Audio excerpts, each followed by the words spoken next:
नमस्कार। कहानियों के इस सफ़र में आप सबका बहुत स्वागत है। आज हम सुनेंगे रविंद्रनाथ टैगोर जी की कहानी विद्रोही। कहानी शुरू करने से पहले मेरा आप सबसे विनम्र निवेदन है, यदि मेरे द्वारा सुनाई गई कहानियाँ आप सबको पसंद आती हों और चैनल को आपने अब तक सब्सक्राइब नहीं किया तो प्लीज़ सब्सक्राइब करें और अपने मित्रों में भी शेयर करें। तो चलिए शुरू करते हैं कहानी। लोग कहते हैं अंग्रेजी पढ़ना और भाड़ झोंकना बराबर है। अंग्रेजी पढ़ने वालों की मिट्टी खराब है। अच्छे अच्छे एमए और बीए मारे मारे फिरते हैं, कोई इन्हें पूछता तक नहीं। मैं इन बातों के विरुद्ध हूँ। अंग्रेजी पढ़ लिख कर मैं डॉक्टर बना हूँ। अंग्रेजी शिक्षा के विरोधी तनिक आँख खोलकर मेरी दशा देखें। सोमवार का दिन था। 9:15 बजे मेरे मित्र बाबू संतोष कुमार बीएससी एक नौयुवक रोगी को साथ लेकर मेरे दवाखाने में आए। उस रोगी की आयु 18-19 से अधिक न थी। गेहुआ रंग, बड़ी बड़ी आंखें, गठीला शरीर, कपड़े स्वदेशी किंतु मैले थे। सिर के बाल लंबे और रूखे। उस युवक को देखकर मुझे बहुत प्रसन्नता हुई। संतोष कुमार ने युवक का परिचय कराते हुए कहा, आप जिला नदिया के निवासी हैं। नाम ललित कृष्ण बोस है, किंतु ललित के नाम से प्रसिद्ध हैं। एमए में पढ़ते हैं, किंतु किसी कारणवश कॉलेज छोड़ दिया। मैंने मुस्कुराते हुए पूछा, आजकल आप क्या करते हैं? संतोष कुमार ने उत्तर दिया, 2 महीने पहले यह किरण प्रेस में प्रूफ रीडिंग के काम पर थे, परंतु इस काम में जी न लगने के कारण नौकरी छोड़ दी। परसों से ज्वर से पीड़ित हैं। कोई अच्छी औषधि दीजिए। आज से पहले भी मैंने इस युवक को कहीं देखा है, परंतु कहाँ देखा है और कब, यह स्मरण नहीं। रोग की छानबीन के पश्चात मैंने ललित से कहा, मालूम होता है आप आवश्यकता से अधिक परिश्रम करते हैं। खैर कोई बात नहीं, 2 दिन में आराम हो जाएगा। ललित बहुत मधुरभाषी था। मैं उसकी बातों पर लट्टू हो गया। मैंने कहा, हर 3 घंटे के अंतर से दवा पीजिएगा। दूध और साबुदाने के सिवा कोई और चीज़ खाने की आवश्यकता नहीं। कल फिर आने का कष्ट कीजिएगा। ललित हंसने लगा। जाते समय मैंने उससे कल अवश्य आने के लिए कहा, परंतु ललित ने शाम ही को आने का वचन दिया। ललित प्रतिदिन सुबह शाम मेरे यहाँ आने लगा। मैं उसके व्यवहार से बहुत प्रसन्न था। घंटों इधर उधर की बातें होती थीं। ललित वास्तव में ललित था, वह मनुष्य नहीं देवता था। ललित अब मेरे घर पर ही रहने लगा। मेरा लड़का उमाशंकर 8वीं कक्षा में पढ़ता था। ललित ने कहा, मैं इसको बंगला सिखाऊंगा। बंगला बड़ी मधुर भाषा है। मैं स्वयं भी यही चाहता था। उमाशंकर ने बंगला पढ़ना शुरू कर दिया। ललित आज से उमाशंकर का अध्यापक हो गया। कलकत्ता जैसे बड़े नगर में यूं तो प्रत्येक त्यौहार पर बड़ी रौनक होती है, किंतु दुर्गा पूजा के अवसर पर असाधारण धूमधाम और चहल पहल दिखाई देती है। दशहरा के दिन प्रायः सारे रास्तों पर जनसमूह होता है। बड़े बूढ़ों में भी उस दिन एक विशेष हर्ष की भावना होती है। लड़कों और युवकों की तो चर्चा ही व्यर्थ है। प्रत्येक व्यक्ति अपनी धुन में मस्त दिखाई देता है। जिस दिन दुर्गा की सवारी सामने से आती है तो काली माई की जय के उच्च जय घोष से आकाश गूंज उठता है। हृदय में एक अनुपम आवेश उत्पन्न होता है। उस दिन दुर्गा पूजा थी। हम सब व्यक्ति भी शोभा देखने गए थे। ललित साथ था। पहले की अपेक्षा ललित में आज अधिक प्रदर्शन था। प्रत्येक स्थान पर वह देवी की मूर्ति को नमन करता। कभी उसके नेत्र लाल हो जाते और कभी उनमें आंसू मड़ाते। मैंने देखा, कभी वह हर्षातिरेक से नाचने कूदने लगता और कभी सर्वथा मौन हक्का बक्का होकर इधर उधर देखता। मैंने बहुत प्रयत्न किया, परंतु उनकी इन चेष्टाओं को न समझ सका। उससे मालूम करने का साहस न हुआ। हमारे पीछे एक गरीब बुढ़िया एक 8-9 साल के बच्चे को साथ लिए खंबे की आड़ में खड़ी थी। संभवतः अथाह जनसमूह के कारण उसको किसी ओर जाने का साहस न होता था। वह भिखारिन थी। गरीबी के कारण पेट पीठ से लग गया था। उसने अपना दाहिना हाथ भीख के लिए पसार रखा था। बच्चा अनुनय विनय करते हुए कह रहा था, बाबा भूखे की सुध लेना, परमेश्वर तुम्हारा भला करेगा। किंतु संसार में गरीबों की कौन सुनता है। गरीब बुढ़िया की ओर किसी ने आंख उठाकर भी न देखा। प्रत्येक मनुष्य अपनी प्रसन्नता में प्रसन्न था। बच्चे ने बुढ़िया से कहा, घंटों बीत गए परंतु अब तक 2 पैसे नहीं मिले हैं। सोचता था आज दुर्गा पूजा है, कुछ अधिक ही मिल जाएगा, किंतु खेद है, चिल्लाते चिल्लाते गला बैठ गया। कोई सुनता ही नहीं। जी में आता है यहीं प्राण त्याग दूं। यह कहकर बच्चा रोने लगा। बुढ़िया की आंखों में आंसू छलकने लगे। उसने कहा, बेटा, अपना भाग्य ही खोटा है। कल सत्तू खाने के लिए 6 पैसे मिल गए थे, आज उसका भी सहारा दिखाई नहीं देता। आज भूखे पेट ही रहना होगा। हाय, यह हमारे पाप का फल है। बुढ़िया एक ठंडी सांस ली और अपने फटे मैले आंचल से अपनी और बच्चे की आंखें पोंछी। बच्चा फिर उसी विनती से कहने लगा, बाबा, भूखे की सुध लेना, परमेश्वर तुम्हारा भला करेगा। परंतु नकार खाने में तूती की आवाज़ कौन सुनता। इतना अधिक जनसमूह था, किंतु इस विनती पर कोई कान देकर सुनने वाला न था। ललित उस समय बुढ़िया की ओर देख रहा था। उसकी दुखित दशा देखकर उसका हृदय विकल हो गया। उसने अपनी जेब टटोली, उसमें फूटी कौड़ी भी नहीं थी। बहुत व्याकुल हुआ। उसने अपनी दूसरी जेब में हाथ डाला। कुछ आवश्यक कागजों के बीच में एक अठन्नी निकल आई। ललित की निराशा प्रसन्नता में परिवर्तित हो गई। मुखड़ा खिल गया। वह अठन्नी उसने बुढ़िया के हाथ पर रख दी।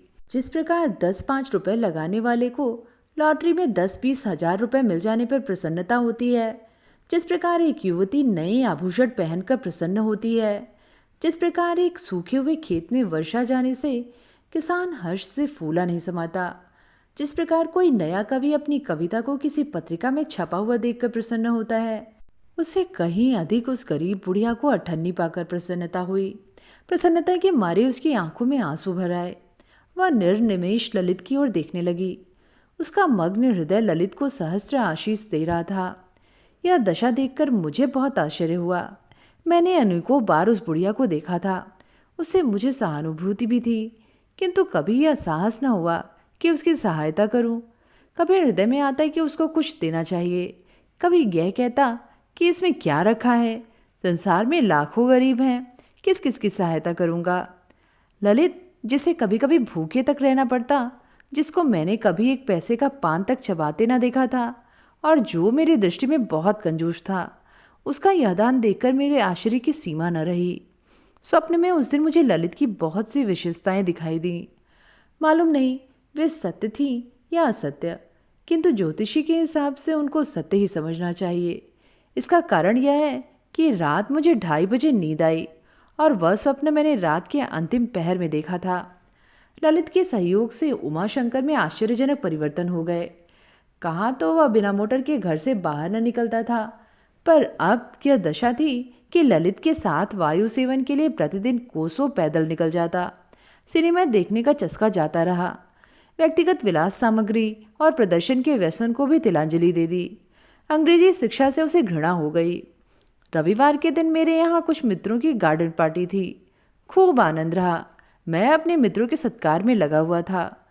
उधर उपेंद्र कुमार, गोपाल, उमाशंकर और ललित में चुपके चुपके बातें हो रही थीं।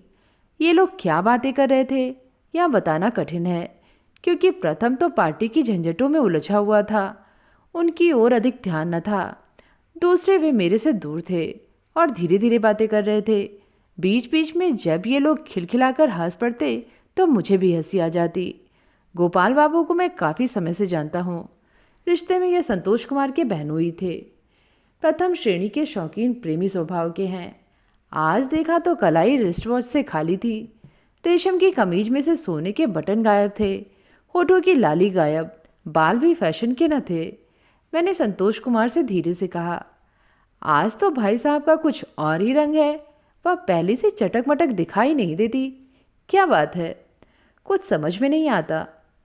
संतोष कुमार ने मुस्कुराते हुए उत्तर दिया, आजकल इन पर स्वदेशी भूत सवार है। कई महीने से यह इसी रंग में रंगे हुए हैं। क्या आपने आज ही इन्हें इस वेश में देखा है? मैंने उत्तर दिया, हाँ, और इसीलिए मुझे आश्चर्य भी हुआ।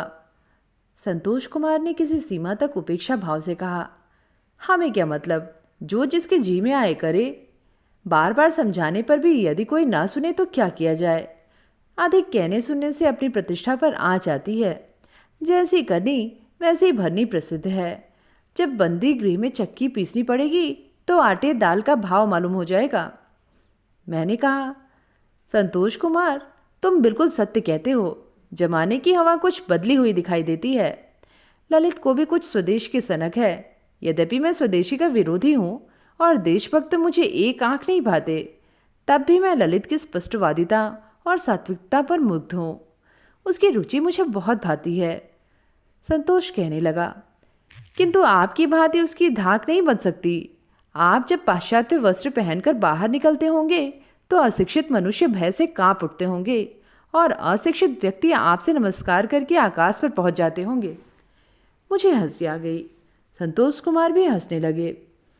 उस दिन रात को मैं अचेत सोया हुआ स्वप्न देख रहा था कि किसी ने मुझे झंझोड़ा। मैं चौंक गया। आंखें खोलकर देखता हूँ तो मेरा नौकर रामलाल हाथ में लालटेन लिए खड़ा है। मुख पर हवाइयाँ उड़ रही हैं।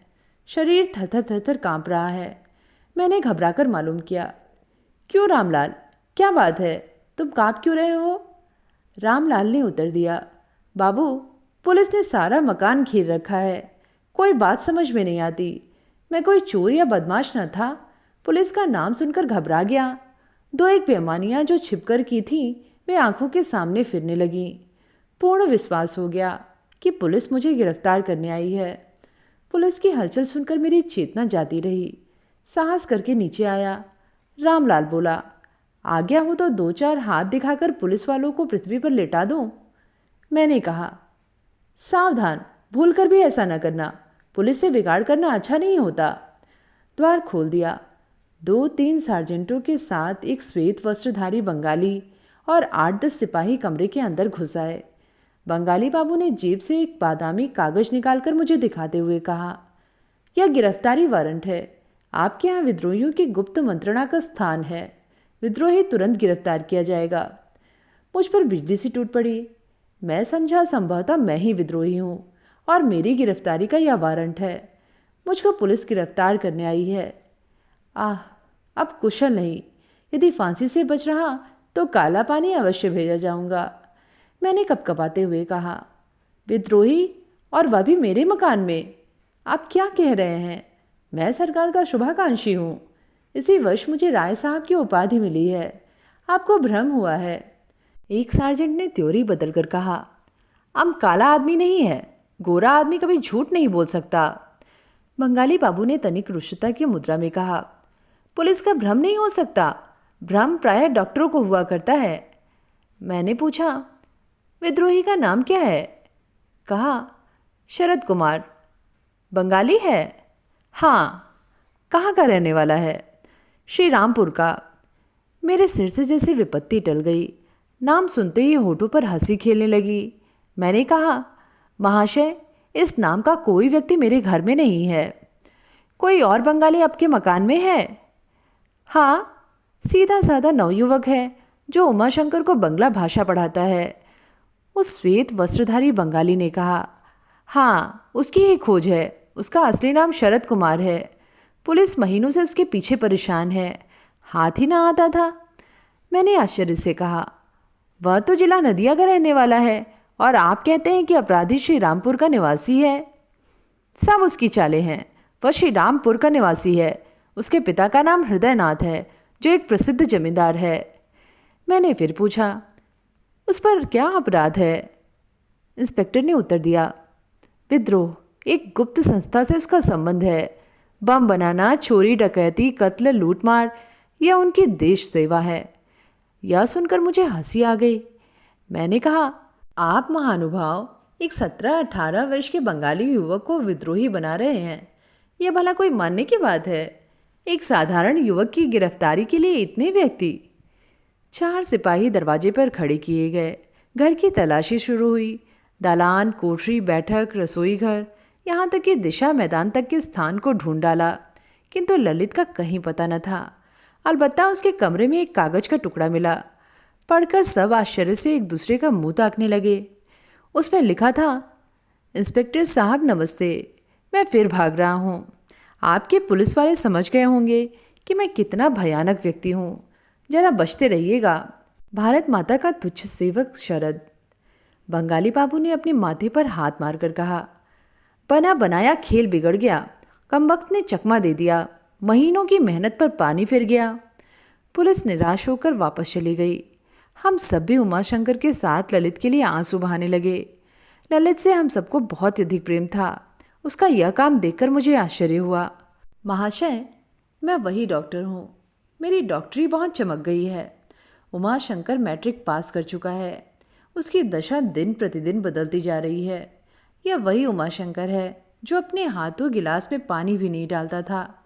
आज वही गरीबों की सेवा के लिए हर समय उद्यत रहता है। ललित के पश्चात स्वयंसेवक का जीता जागता चित्र मुझे उमाशंकर में ही दिखाई दिया। एक दिन बैठे बैठे ललित का ध्यान आ गया। आंखों में आंसू भर आए। उसकी स्मृति से पुराना प्रेम ताजा हो गया। इसी बीच उमाशंकर ने कमरे में प्रवेश किया। उसके हाथ में एक अंग्रेजी का अखबार था। मुंह लाल हो गया था, आंखें डबडबा रही थीं। उसने भर्राई हुई आवाज में कहा, ललित को आजीवन देश निकाले का दंड दिया गया है। वह कातिल नहीं था, वह देश का सच्चा सेवक, स्वतंत्रता का पुजारी, सहृदय और सबसे प्रेम का बर्ताव करने वाला मनुष्य था। ललित का उद्देश्य कत्ल या लूटमार करना रहा हो या विद्रोह, इसके विषय में मैं कुछ नहीं जानता। मैं उसके स्पष्टवादी स्वभाव और उसकी सादगी का कायल हूँ। मुझे उस पर पूर्ण विश्वास था। उमाशंकर के शब्द सुनकर मेरा हृदय दहल गया। उमाशंकर रोने लगा। मैं भी अधिक न सहन कर सका। मैंने अपने आंसू पोंछे। इसके पश्चात मैंने कहा, उमाशंकर, ललित को देखने के लिए हृदय विकल है। वह कब तक वापस आएगा? उमाशंकर ने इसका कोई उत्तर न दिया। वह दहाड़े मार मार कर रोने लगा। उसकी यह दशा देखकर मुझसे भी सहन न हो सका। दशा भिन्न हो गई। हृदय के टुकड़े टुकड़े हो गए। चिंता और क्रोध तिलमिलाने और छटपटाने लगा। तो ये थी कहानी विद्रोही। कहानी आप सबको कैसी लगी नीचे कमेंट में लिख के ज़रूर बताइएगा। फिर मिलेंगे एक नई कहानी के साथ। धन्यवाद।